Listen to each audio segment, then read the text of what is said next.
चालू हाँ जी रेडी हाँ जी हाँ रेडी जी है सब मैं रेडी हैं बिल्कुल। आज दोस्तों सत श्री अकाल नमस्ते आदाब जिन्हें भी ਸਰੋਤੇ ਵੀਰ ਭੈਣ ਭਰਾ ਸਾਡੇ ਨਾਲ ਜੁੜੇ ਆ ਸਾਰਿਆਂ ਦਾ ਬਹੁਤ ਬਹੁਤ ਸਵਾਗਤ ਹੈ ਰੋਜ਼ ਦੀ ਤਰ੍ਹਾਂ ਇਸ ਪ੍ਰੋਗਰਾਮ ਵਿੱਚ ਔਰ ਮੈਂ ਹਾਂ ਤੁਹਾਡਾ ਦੋਸਤ ਤੇ host Darshan Singh Khakh New York New Jersey studio and Fresno ਤੋਂ ਕੈਲੀਫੋਰਨੀਆ ਤੋਂ ਲਾਲ ਸਿੰਘ ਚੀਮਾ ਹੋਣੇ ਅੱਜ ਗੈਰ ਹਾਜ਼ਰ ਨੇ ਤੋ ਡਾਕਟਰ ਸਾਹਿਬ ਸਾਡਾ ਦਲਦੀਪ ਸਿੰਘ ਸੰਧੂ ਸਾਹਿਬ ਜੁੜ ਗਏ ਨੇ ਤੇ ਉਹਨਾਂ ਦੇ ਕੋਲੋਂ ਲੜੀਵਾਰ ਜੋ ਪ੍ਰੋਗਰਾਮ ਚੱਲ ਰਿਹਾ ਤੇ ਉਹਨਾਂ ਦੇ ਕੋਲੋਂ ਜਾਣਕਾਰੀ ਲੈ ਰਹੇ ਡਾਕਟਰ ਸਾਹਿਬ ਸਤਿ ਸ਼੍ਰੀ ਅਕਾਲ ਜੀ हाँ जी सत श्री अकाल जी सर दर्शन सिंह जी तो सत श्री अकाल चीमा साहब संधू साहब सारे जिन्ने भी ਸਰੋਤੇ सुन रहे हैं ਸਾਰਿਆਂ ਨੂੰ ਬੜੇ ਪਿਆਰ ਨਾਲ ਸਤਿ श्री अकाल। ਸਤਿ ਸ਼੍ਰੀ ਅਕਾਲ ਆਪਾਂ ਇਹ ਜੋ ਲੜੀਵਾਰ ਪ੍ਰੋਗਰਾਮ ਸ਼ੁਰੂ ਕੀਤਾ ਹੋਇਆ ਹੈ ਸਰੋਤਿਆਂ ਵਾਸਤੇ ਜਾਣਕਾਰੀ ਦੇਣ ਵਾਸਤੇ ਕਿ ਸਾਡੇ ਸਰੀਰ ਦੀ ਬਣਤਰ ਕੀ ਹੈਗੀ ਆ, ਉਹ ਸਾਡਾ ਸਰੀਰ ਕੰਮ ਕਿਵੇਂ ਕਰਦਾ ਹੈ, ਇਹ ਜਾਣਨਾ ਬੜਾ ਜ਼ਰੂਰੀ ਹੈ। ਬਾਕੀ ਸਾਰੀਆਂ ਗੱਲਾਂ ਅਸੀਂ ਸਮਾਜ ਦੀਆਂ ਬਹੁਤ ਸਾਰੀਆਂ ਜਾਣਦੇ ਹਾਂ ਤੇ ਈਵਨ ਪਲੈਨਟਸ ਤੱਕ ਵੀ ਅਸੀਂ ਪਹੁੰਚ ਗਏ ਹਾਂ, ਪਰ ਜਿਸ ਸਰੀਰ ਦੇ ਨਾਲ ਅਸੀਂ ਪਲੈਨਟਸ ਤੱਕ ਪਹੁੰਚ ਗਏ ਹਾਂ ਉਸ ਸਰੀਰ ਦੀ ਸਾਨੂੰ ਜਾਣਕਾਰੀ ਨਹੀਂ ਹੈ। ਬੜੀ ਅਜੀਬ ਗੱਲ ਆ ਕਿ ਉਸ ਸਰੀਰ ਦੀ ਮੁੱਢਲੀ ਜਾਣਕਾਰੀ ਸਾਨੂੰ ਨਹੀਂ ਹੈ। ਉਸ ਜਾਣਕਾਰੀ ਨੂੰ ਮੁਹੱਈਆ ਕਰਾਉਣ ਵਾਸਤੇ ਮੈਂ ਤੁਹਾਡਾ ਵੀ ਧੰਨਵਾਦੀ ਹਾਂ ਕਿ ਤੁਸੀਂ ਇਹ ਸਾਰਾ ਉਪਰਾਲਾ ਕਰ ਰਹੇ ਹੋ। ਹੋਰ ਰੇਡੀਓ ਸਟੇਸ਼ਨ ਵੀ ਹਨ, ਪ੍ਰਵਾਜ਼ ਰੇਡੀਓ ਸਟੇਸ਼ਨ ਹੈ ਜਾਂ ਸਭ ਰੰਗ ਰੇਡੀਓ ਸਟੇਸ਼ਨ ਹੈ, ਜਾਂ ਅਸੀਂ ਇਸ ਨੂੰ YouTube ਦੇ ਉੱਪਰ ਵੀ ਪਾ ਰਹੇ ਹਾਂ। ਅਤੇ ਮੈਂ YouTube ਵਾਲਿਆਂ ਨੂੰ ਬੇਨਤੀ ਇਹ ਕਰਨਾ ਚਾਹੁੰਦਾ ਵੀ ਜਿਹੜੇ ਵੀ ਸੱਜਣ ਸਾਰੇ ਸਰੋਤੇ ਸੁਣਦੇ ਨੇ ਉਹ ਇਸ ਨੂੰ ਸਬਸਕ੍ਰਾਈਬ ਕਰ ਲੈਣ ਤਾਂ ਕਿ ਉਹਨਾਂ ਦੇ ਕੋਲ ਰੈਡੀ ਰੈਫਰੈਂਸ ਰਹੇ ਸਦਾ ਵਾਸਤੇ। ਫੇਸਬੁੱਕ 'ਤੇ ਤਾਂ ਤੁਸੀਂ ਵੇਖਿਆ ਤੇ ਚਲੇ ਗਿਆ, ਫੇਸਬੁੱਕ 'ਤੇ ਤਾਂ ਰੋਜ਼ਾਨਾ ਹੀ ਆਉਂਦਾ ਰਹਿੰਦਾ ਹੈ, ਪਰ ਇਹ ਪੰਜਾਬੀ ਦੇ ਵਿੱਚ ਮੇਰੇ ਖਿਆਲ ਪਹਿਲੀ ਦਫਾ ਹੁਣ ਤੱਕ ਹੋ ਰਿਹਾ ਹੈ। ਅਜੇ ਤੱਕ ਕਿਸੇ ਨੇ ਵੀ ਮੈਡੀਕਲ ਸਾਇੰਸ ਨੂੰ ਪੰਜਾਬੀ ਦੇ ਵਿੱਚ ਇਸੇ ਤਰ੍ਹਾਂ ਸਿਸਟੇਮੈਟਿਕ ਨਹੀਂ ਪੜ੍ਹਾਇਆ, ਨਹੀਂ ਦੱਸਿਆ ਇਹ ਸਾਰੀਆਂ ਗੱਲਾਂ, ਤੇ ਅਸੀਂ ਉਹ ਸਾਰੀਆਂ ਗੱਲਾਂ ਦੱਸ ਰਹੇ ਹਾਂ। ਤੇ ਮੈਂ ਉਹਦੇ ਵਾਸਤੇ ਫੇਰ ਬੇਨਤੀ ਕਰਦਾ ਸਰੋਤਿਆਂ ਨੂੰ ਵੀ ਜਿਹੜਾ ਸਾਡਾ ਇਹ DUHK3CACEU ਇਹ ਚੈਨਲ ਹੈ YouTube ਦਾ, ਉਹ ਉੱਪਰ ਤਾਂ ਜਿਹੜੇ ਮੇਰੇ ਖਿਆਲ ਸਾਰੇ ਆਦਮੀ ਜਾਣਦੇ ਨੇ ਇਹਨੂੰ ਡਾਊਨਲੋਡ ਕਰਨਾ, ਉਹ ਤਾਂ ਜਾਣਦੇ ਨੇ ਕਿ HTTP ਵਗੈਰਾ ਲੱਗਦਾ ਹੈਗਾ / ਤੇ YouTube ਉਸ ਤੋਂ ਬਾਅਦ ਜਿਹੜਾ ਨੰਬਰ ਮੈਂ ਤੁਹਾਨੂੰ ਦੱਸਿਆ ਕਿ DUHK3CACEU। ਸੋ ਇਹ ਨੰਬਰ ਅਗਰ ਤੁਸੀਂ ਡਾਇਲ ਕਰ ਲੈਂਦੇ ਹੋ, ਬਣਾ ਲੈਂਦੇ ਹੋ, ਤੇ ਸਬਸਕ੍ਰਾਈਬ ਕਰਨ ਤੋਂ ਬਾਅਦ ਹਮੇਸ਼ਾ ਤੁਹਾਨੂੰ ਨੋਟੀਫਿਕੇਸ਼ਨ ਮਿਲ ਜਾਏਗਾ ਕਿ ਜਦੋਂ ਵੀ ਅਸੀਂ ਐਵਰੀਡੇ ਪ੍ਰੋਗਰਾਮ ਕਰਦੇ ਹਾਂ ਤੁਹਾਡੇ ਤੱਕ ਪਹੁੰਚ ਜਾਏਗਾ ਤੇ ਤੁਹਾਡੀ ਲੜੀ ਨਹੀਂ ਟੁੱਟੇਗੀ। ਇਹ ਇੱਕ ਲੜੀਵਾਰ ਗੱਲ ਹੈਗੀ ਹੈ, ਜਿਵੇਂ ਕਥਾ ਹੁੰਦੀ ਹੈ। ਅਸੀਂ ਇਸ ਸਰੀਰ ਦੀ ਕਥਾ ਕਰ ਰਹੇ ਹਾਂ, ਇਹ ਸਰੀਰ ਦੀ ਬਣਤਰ ਦੇ ਸੰਬੰਧੀ, ਔਰ ਅਸੀਂ ਬਹੁਤ ਲੰਬਾ ਸਮਾਂ ਹੋ ਗਿਆ ਸਾਨੂੰ ਇਹਨਾਂ ਪ੍ਰੋਗਰਾਮਾਂ ਨੂੰ ਹਰ ਰੋਜ਼ ਕਰਦਿਆਂ ਹੋਇਆਂ, ਤੇ ਅਸੀਂ ਇੱਥੇ ਪਹੁੰਚ ਗਏ ਸੀ ਵੀ ਡਾਈਜੈਸਟਿਵ ਸਿਸਟਮ ਜਿਹੜਾ ਮੇਨ ਖੁਰਾਕ ਦਾ ਸਿਸਟਮ ਹੈਗਾ, ਜਿਹਦੇ ਤੋਂ ਅੱਗੇ ਸਰੀਰ ਨੇ ਚੱਲਣਾ ਹੈ ਤੇ ਬਣਤਰ ਬਣਨੀ ਹੈ, ਅਸੀਂ ਉਹਦੇ ਬਾਰੇ ਸਾਰੀ ਜਾਣਕਾਰੀ ਸਾਰੇ ਸਰੋਤਿਆਂ ਨੂੰ ਦੇਣੀ ਸ਼ੁਰੂ ਕੀਤੀ ਹੋਈ ਹੈ। ਤੇ ਉਸ ਸਰੀਰ ਬਾਰੇ ਅਸੀਂ ਦੱਸਿਆ ਸੀ, ਮੈਂ 2 ਮਿੰਟਾਂ ਦੇ ਵਿੱਚ ਉਹ ਪਿਛਲਾ ਦੱਸਾਂ। ਕੱਲ੍ਹ ਅਸੀਂ ਜਿਹੜਾ ਛੱਡਿਆ ਸੀ ਉਹ ਸਿਗਮੋਇਡ ਕੋਲਨ 'ਤੇ ਲਿਆ ਕੇ ਛੱਡਿਆ ਸੀ, ਤੇ ਮੈਂ ਸਿਗਮੋਇਡ ਕੋਲਨ ਤੋਂ ਪਹਿਲਾਂ ਕਿਉਂਕਿ ਰੋਜ਼ਾਨਾ ਕੋਈ ਨਾ ਕੋਈ ਨਵੇਂ ਸਰੋਤੇ ਜ਼ਰੂਰ ਜੁੜਦੇ ਨੇ ਤੇ ਉਹਨਾਂ ਨੂੰ ਇਹ ਨਹੀਂ ਪਤਾ ਹੁੰਦਾ ਵੀ ਗੱਲ ਕੀ ਹੋ ਰਹੀ, ਸਿਗਮੋਇਡ ਕੋਲਨ ਹੈ ਕੀ। ਸੋ ਮੈਂ ਡਾਈਜੈਸਟਿਵ ਸਿਸਟਮ ਦੀ ਜਿਹੜੀ ਡਿਸਕ੍ਰਿਪਸ਼ਨ ਹੈ ਉਹ ਸਾਰੇ ਸਰੋਤਿਆਂ ਦੇ ਨਾਲ ਸਾਂਝੀ ਕਰ ਰਿਹਾ ਹਾਂ। ਔਰ ਇਹਦੀ ਲੈਂਥ ਮੈਂ ਦੱਸੀ ਸੀ ਕਿ 30 ਫੁੱਟ ਦੇ ਕਰੀਬ ਹੁੰਦੀ, 9-10 ਮੀਟਰ ਐਜ਼ ਐਨ ਐਵਰੇਜ, ਪਰ ਇਹਦੀ ਲੈਂਥ ਦੇ ਵਿੱਚ ਵਾਧਾ ਘੱਟ ਹੈ। ਇਸੇ ਕਰਕੇ ਅਸੀਂ ਦੱਸਦੇ ਹਾਂ ਕਿਉਂਕਿ ਇਹ ਇਕੱਠੀ ਕੀਤੀ ਹੁੰਦੀ ਹੈ ਸਪਰਿੰਗ ਵਾਂਗ, ਔਰ ਅਲੱਗ-ਅਲੱਗ ਇਹਦੇ ਪੋਰਸ਼ਨ ਹੈਗੇ ਨੇ, ਅਲੱਗ-ਅਲੱਗ ਪੋਰਸ਼ਨਾਂ ਦੀ ਆਪਣੀ ਆਪਣੀ ਬਣਤਰ ਹੈਗੀ ਹੈ, ਔਰ ਉਸ ਬਣਤਰ ਨੂੰ ਅਸੀਂ ਡਿਟੇਲ 'ਚ ਦੱਸਦੇ ਆ ਰਹੇ ਹਾਂ ਵੀ ਮੂੰਹ ਹੈ ਤੇ ਮੂੰਹ ਦੀ ਕੀ ਬਣਤਰ ਹੈਗੀ ਹੈ, ਉਹ ਸਾਰੀ ਅਸਾਂ ਦੱਸੀ ਹੈ।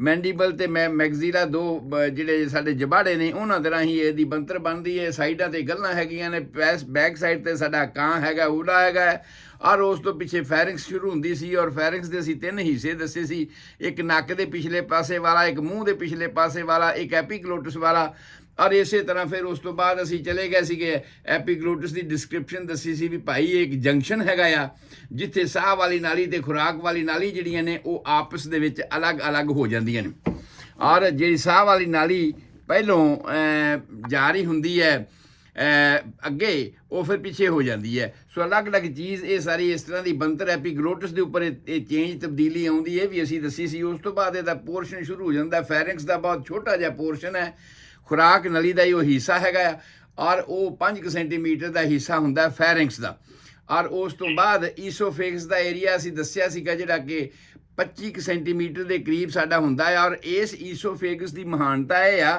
ਕਿ ਹੁਣ ਉੱਪਰ ਵਾਲੇ ਸਾਰੇ ਲਿੰਕ ਜਿਹੜਾ ਸਾਡਾ ਮੂੰਹ ਦੇ ਵਿੱਚ ਲਿੰਕ ਸੀ ਖੁਰਾਕ ਦੇ ਨਾਲ, ਉਹ ਟੁੱਟ ਗਿਆ। ਹੁਣ ਉਹ ਤੁਹਾਡੇ ਕੰਟਰੋਲ 'ਚ ਨਹੀਂ ਰਹਿ ਗਈ ਕਿ ਤੁਸੀਂ ਉਹਨੂੰ ਆਖੋ ਵੀ ਰੁਕ ਜਾ ਇੱਥੇ ਤੇ ਰੁਕ ਜਾਵੇ। ਮੂੰਹ ਦੇ ਵਿੱਚ ਤਾਂ ਤੁਸੀਂ ਬੁਰਕੀ ਪਾਈ ਹੈ ਤੇ ਤੁਸੀਂ ਰੋਕ ਸਕਦੇ ਹੋ ਵੀ ਨਹੀਂ ਮੈਂ ਇਹ ਅੱਗੇ ਨਹੀਂ ਨਿਗਾਉਣੀ, ਸਵਾਲੋ ਨਹੀਂ ਕਰਨੀ, ਤੇ ਤੁਸੀਂ ਰੋਕ ਸਕਦੇ ਹੋ। ਪਰ ਜੇ ਤੁਸੀਂ ਈਸੋਫੇਗਸ 'ਚ ਪਹੁੰਚੀ ਹੋਈ ਚੀਜ਼ ਨੂੰ ਆਖੋ ਸੰਗੋ ਲੱਥਾ ਜਿਹਾ ਲੱਡੂ ਤੇਹਾ ਮੱਠਾ, ਉਹ ਆਮ ਤੌਰ 'ਤੇ ਆਪਣੇ ਪਿੰਡਾਂ ਦੇ ਵਿੱਚ ਇੱਕ ਕਹਾਵਤ ਪਾਉਂਦੇ ਹੁੰਦੇ ਆ, ਤੇ ਉਸ ਦੇ ਮੁਤਾਬਕ ਜਦੋਂ ਇੱਥੇ ਪਹੁੰਚ ਗਿਆ ਉਸ ਵੇਲੇ ਤੁਹਾਡੇ ਵੱਸ ਦੀ ਗੱਲ ਨਹੀਂ, ਉਹ ਇਨਵੋਲੰਟਰੀ ਮਸਲ ਜਿਹੜੇ ਨੇ ਉਹ ਪਾਰਟ ਪਲੇ ਕਰਦੇ ਨੇ, ਤੁਹਾਡੇ ਵੱਸੋਂ ਨਹੀਂ ਹਨ।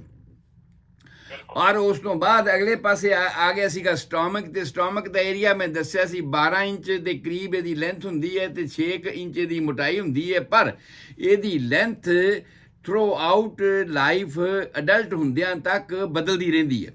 ਜਦੋਂ ਬੱਚਾ ਪੈਦਾ ਹੁੰਦਾ ਤੇ ਉਸ ਵੇਲੇ ਇਹਦੀ ਜਿਹੜੀ ਕਪੈਸਿਟੀ ਹੁੰਦੀ ਉਹ ਸਾਰੀ 30 ਸੈਂਟੀਮੀਟਰ ਹੁੰਦੀ ਹੈ, ਤੇ ਜਿਹਨੇ 30 ਸੈਂਟੀਮੀਟਰ ਦੀ ਕਪੈਸਿਟੀ ਲੈਣੀ ਉਹਦਾ ਸਾਈਜ਼ ਵੀ ਉਹਨਾਂ ਛੋਟਾ ਹੋਏਗਾ। ਜਿਵੇਂ ਜਿਵੇਂ ਅੱਗੇ ਉਮਰ ਵੱਧਦੀ ਹੈ ਉਵੇਂ ਉਵੇਂ ਫਿਰ ਇਹਦਾ ਜਿਹੜਾ ਸਾਈਜ਼ ਹੈ ਉਹ ਆਮ ਤੌਰ 'ਤੇ ਵਧਣਾ ਸ਼ੁਰੂ ਹੋ ਜਾਂਦਾ ਆ, ਔਰ ਇਹਦੀ ਕਪੈਸਿਟੀ ਜਿਹੜੀ ਹੈ ਉਹ ਵੱਧਦੀ ਜਾਂਦੀ ਹੈ। ਉਸ ਤੋਂ ਬਾਅਦ ਅਸੀਂ ਦੱਸਿਆ ਸੀਗਾ ਕਿ ਮਿਹਦੇ ਤੋਂ ਬਾਅਦ ਸਟੋਮਕ ਜਿਹਨੂੰ ਅਸੀਂ ਕਿਹਾ ਸੀਗਾ, ਉਸ ਮਿਹਦੇ ਤੋਂ ਬਾਅਦ ਸਮਾਲ ਇੰਟੈਸਟਾਈਨ ਦੀ ਅਸੀਂ ਗੱਲ ਕੀਤੀ ਸੀਗੀ।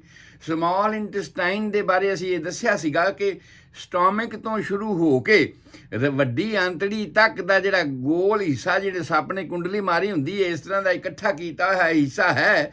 ਔਰ ਇਹਨੂੰ ਅਸੀਂ 3 ਭਾਗਾਂ 'ਚ ਵੰਡ ਕੇ ਆਪਣੇ ਸਰੋਤਿਆਂ ਨੂੰ ਦੱਸਿਆ ਸੀ ਕਿ ਮਿਹਦੇ ਨਾਲੋਂ ਸ਼ੁਰੂ ਹੁੰਦਾ ਪਹਿਲਾ ਪੋਰਸ਼ਨ ਡਿਊਡੀਨਮ ਹੈ, ਜਿਹੜਾ ਇੱਕ ਤਰ੍ਹਾਂ ਦਾ ਬਹੁਤ ਵੱਡਾ ਸਾਡਾ ਦਫ਼ਤਰ ਹੈ। ਔਰ ਉਸ ਦਫ਼ਤਰ ਦੇ ਵਿੱਚ ਬਹੁਤ ਸਾਰੀਆਂ ਕਾਰਵਾਈਆਂ ਹੁੰਦੀਆਂ ਨੇ। ਉੱਥੇ ਹੀ ਆ ਕੇ ਸਾਨੂੰ ਇਨਸੂਲਿਨ ਮਿਲਦੀ ਹੈ ਪੈਂਕਰੀਆਸ ਦੇ ਵਿੱਚੋਂ, ਉੱਥੇ ਹੀ ਸਾਨੂੰ ਬਾਇਲ ਮਿਲਦਾ ਹੈ ਲਿਵਰ ਦੇ ਵਿੱਚੋਂ ਆ ਕੇ। ਔਰ ਇਸ ਖੁਰਾਕ ਦੇ ਵੱਖ-ਵੱਖ ਤੱਤ ਜਿਹੜੇ ਨੇ ਉਹਨਾਂ ਨੂੰ ਹਜਮ ਕਰਨ ਵਾਸਤੇ ਆਮ ਤੌਰ 'ਤੇ ਅਸੀਂ ਕਾਰਬੋਹਾਈਡਰੇਟ, ਫੈਟ ਤੇ ਪ੍ਰੋਟੀਨ, 3 ਮੇਨ ਚੀਜ਼ਾਂ ਅਸੀਂ ਜੋ ਅਸੀਂ ਖਾਂਦੇ ਹਾਂ ਉਹਨੂੰ ਅਸੀਂ 3 ਮੇਨ ਚੀਜ਼ਾਂ 'ਚ ਵੰਡਦੇ ਹਾਂ। ਔਰ ਇਹ ਅੱਗੇ ਜਾ ਕੇ ਵਾਈਟਾਮਿਨਸ ਪੈਦਾ ਕਰਦੇ ਨੇ, એનર્ਜੀ ਦੇ ਸੈੱਲ ਜਿਹੜੇ ਨੇ ਉਹ ਪੈਦਾ ਕਰਦੇ ਨੇ।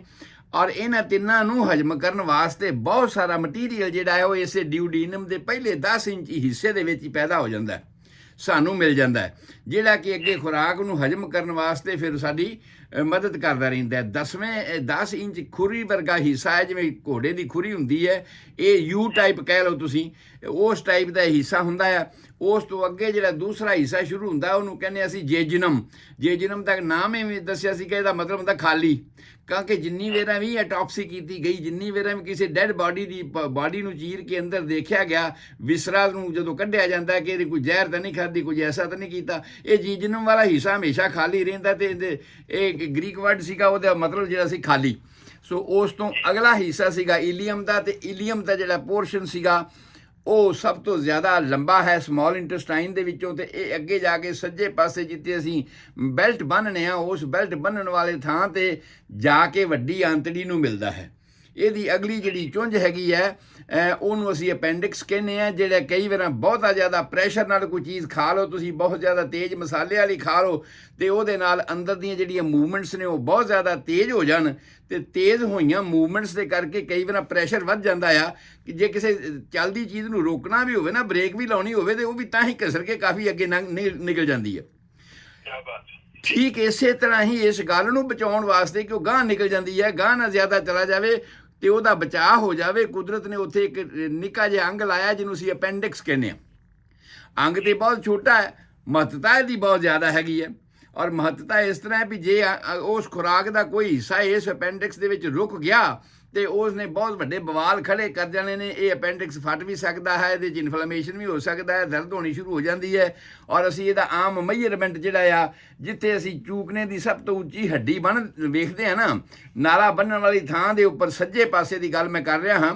ਔਰ ਉਸ ਤੋਂ ਬਾਅਦ ਧੁੰਨੀ ਤੋਂ ਲੈ ਕੇ ਅਗਰ ਇੱਕ ਅਸੀਂ ਲਾਈਨ ਖਿੱਚੀਏ ਤੇ ਉਸ ਚੂਕਨੇ ਦੀ ਉੱਚੀ ਹੱਡੀ ਤੱਕ, ਤੇ ਉਹਦੇ 3 ਹਿੱਸੇ ਕਰ ਦਈਏ, 2 ਹਿੱਸੇ ਉੱਪਰ ਛੱਡ ਦਿਓ ਤੇ ਤੀਜਾ ਹਿੱਸਾ ਥੱਲੇ, ਜਿੱਥੇ ਆਪਸ 'ਚ ਮਿਲਦੇ ਨੇ 2/3, ਜਿਹੜਾ ਤੀਸਰਾ ਹਿੱਸਾ ਉੱਪਰ ਵਾਲੇ 2 ਹਿੱਸਿਆਂ ਨੂੰ ਜਿਸ ਥਾਂ ਤੇ ਮਿਲਦਾ ਆ ਉਸ ਥਾਂ ਤੇ ਇਹ ਅਪੈਂਡਿਕਸ ਦੀ ਅਸੀਂ ਨਿਸ਼ਾਨਦੇਹੀ ਕਰਦੇ ਹਾਂ ਬਾਹਰੋਂ ਵੇਖਣ ਵਾਸਤੇ ਵੀ ਇਹ ਇਸ ਥਾਂ ਤੇ ਅਪੈਂਡਿਕਸ ਹੁੰਦਾ ਹੈ। ਤੇ ਜਦੋਂ ਵੀ ਦਰਦ ਸ਼ੁਰੂ ਹੁੰਦੀ ਹੈ ਇਸ ਥਾਂ ਤੇ ਆਮ ਤੌਰ ਤੇ ਪੇਸ਼ੈਂਟ ਮਹਿਸੂਸ ਕਰਨਾ ਸ਼ੁਰੂ ਕਰਦਾ ਵੀ ਦਰਦ ਹੋਣੀ ਸ਼ੁਰੂ ਹੋ ਗਈ। ਇਹਦੀ ਇੰਪੋਰਟੈਂਸ ਹੈਗੀ ਹੈ, ਮੈਂ ਅੱਗੇ ਜਾ ਕੇ ਫਿਰ ਡਿਟੇਲ, ਕਿਉਂਕਿ ਅਜੇ ਅਸੀਂ ਸਿਰਫ ਇਹ ਦੱਸ ਰਹੇ ਹਾਂ ਕਿ ਡਾਈਜੈਸਟਿਵ ਸਿਸਟਮ ਦੇ ਅੰਗ ਕਿਹੜੇ ਕਿਹੜੇ ਨੇ, ਉਹਨਾਂ ਦੀ ਬਿਮਾਰੀਆਂ ਨਹੀਂ ਹਜੇ ਅਸੀਂ ਦੱਸ ਰਹੇ।